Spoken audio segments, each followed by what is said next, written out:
Hey, what's going on, everybody? It's Friday. Yeah. January 14th. Well, we had a little bit of a sell-off in the Dow Industrials today, pulled down by bank stocks, principally JP Morgan. Folks, it's a buying opportunity in the bank stocks. I'll tell you this right now. The JP Morgan thing was a sell-off based on, I guess, a revised but weaker outlook. And that came from rising costs. What I always say is profit equals revenues minus cost. Those two are variables. Cost may rise, let's say in an environment where you need to pay workers more because finding good talent is scarce.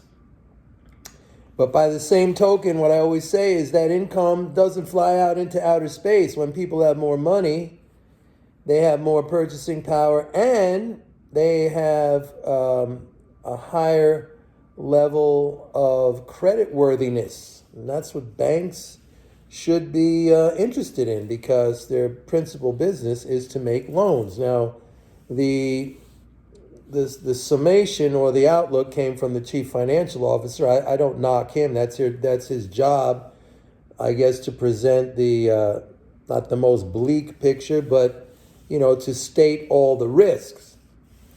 And I can give you one little anecdote. I remember way back in 2003, I was on a Fox News panel with then the late former CEO of GE, Jack Welch. He was there too. And we had gone into a recession in 2001, 2002. That recession was brought on by President Clinton. Well, Bush was president at the time. He got elected in 2000. But prior to that, Clinton, on the advice of his political advisor, what's his name, Dick Morris, he said, let's run a surplus. We're going to triangulate. That's what he said. We're going to triangulate the Republicans. We're going to do what they usually want to do. We're going to run a surplus. And that surplus drained income and savings from the non-government. And it's very predictable that we went into a recession, and they ran the surplus up right at the time when we did have kind of a speculative bubble or a speculative element going on in dot-com stocks and everything like that. But anyway, I don't want to get off track. I was on this panel with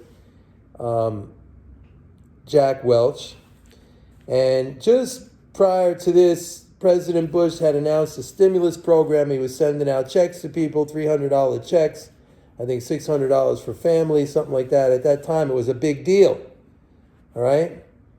And I think I was the only economist on the panel. Not that that matters. I mean, most economists didn't even see this, but I think, the fact that I knew money coming into people's hands was going to pull us out of the recession. And everybody on that panel, with the exception of me, they were so bearish, including Jack Welch. And nobody paid attention to me. Like, who was I? I was nobody, right? But here was Jack Welch, the most famous, the most lauded CEO, the most praised CEO in history, right? Like what he did with GE, although we found out later on, he pretty much destroyed the company with all his financial shenanigans that he put the company into. But anyway, that's a whole other story. And Welch was telling Neil Cavuto at the time, who was the host there at Fox News, this was pre-Fox Business, no, it's terrible, it's going to be bad, I don't see any. And I said, you know what? I'm optimistic. I'm positive. And what happened was maybe 3, 4, 6 months later, the economy pulled out of its slump and we went into a boom that lasted, several years until we came to 2007. And again, that was a fiscal situation. But anyway, what I'm trying to say is these CEOs, they don't necessarily know the future. They get information from like on the ground, real-time input from their business. And that business doesn't reflect what's going to happen in the future. That's an assessment based on what they're seeing right now. They don't know, okay? And funny thing is, Jamie Dimon, who is the chairman, the CEO of JP Morgan, just the other day said he expects an economic boom in 2022 that goes all the way into 2023. So he kind of like contradicts his own CFO. But anyway, for what it's worth, banks are still looking good. Actually, very good. I have to say one thing about the banks: the Fed's rate hike plans have hurt a certain component of bank capital, which is available for sale securities. These are securities that banks own, primarily treasuries and government securities that have taken a hit in principal because of the rise in rates, right? Rates go up, the price of the bond goes down. They have to make adjustments for that on their balance sheet. That's an asset. So now we're in, those are yielding, I mean, not yielding, but they're negative. They're showing losses for the first time in 3 years. And this is all the Fed. Like, think about it. The Fed, you're putting your own banking system into, not jeopardy, but you're putting your own banking system into a situation where you're basically putting the banks into a capital loss, not total capital, but some subtraction from capital by saying, hey, we're going to raise interest rates, you're pushing up the rate. They have fixed income investments, which they must carry on their books. These are tier one capital, tier one assets, like reserves. So why would you do that? You're going to fight inflation? You're not going to fight inflation because, again, you raise the rates, the cost of credit is reflected in the cost of all goods and services. We see this in Venezuela. We see this in Turkey. We see this in Russia. We see this everywhere where they hike rates. We see it in Brazil. It's linear, man. You could superimpose the two things onto each other. Even Peter Schiff understands this. So anyway, I'm still bullish on the banks because, again, the income doesn't fly out into outer space. If you have to pay people more money, it stays in the economy. They have more purchasing power and they have a better credit worthiness. They can borrow more. They have more income. It's normal. All right? The other thing I want to talk about is, again, this whole